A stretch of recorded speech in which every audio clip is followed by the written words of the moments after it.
섬마을 여교사 사건의 피의자 가운데 한 명이 9년 전 대전에서도 성폭행을 저지른 것으로 드러나 충격을 주고 있는데요. 9년 동안 오리무중이었던 범인의 행방을 찾는데 DNA가 결정적 역할을 했습니다. 조명아 기자의 설명 들어보시죠. 지난 2007년 1월 대전의 원룸 밀집 지역. 20대 여성이 혼자 사는 집에 괴한이 초인종을 누르고 침입해 여성을 성폭행하고 달아났습니다. 이 사건은 증거 부족으로 9년 넘게 미제로 남았습니다. 그런데 섬마을 여교사 성폭행 사건의 피의자 가운데 한 명인 38살 김모 씨가 9년 전 대전 20대 여성 성폭행 사건의 범인인 것으로 드러났습니다. 여교사를 성폭행하며 남긴 DNA가 결정적 단서였습니다.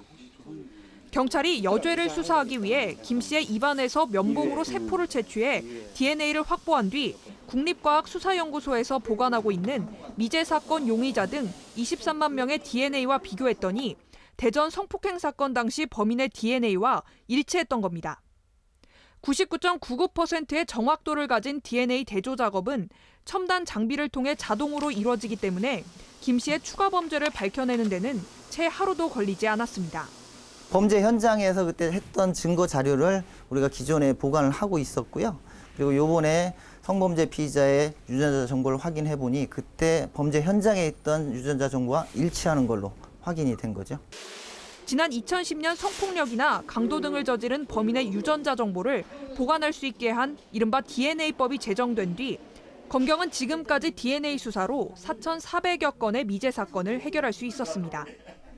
9년 전 발생한 성폭행 용의자를 찾게 한 DNA 기록. DNA 증거 자료가 용의자 검거에 중요한 역할을 하고 있습니다. MBC 뉴스 조명아입니다.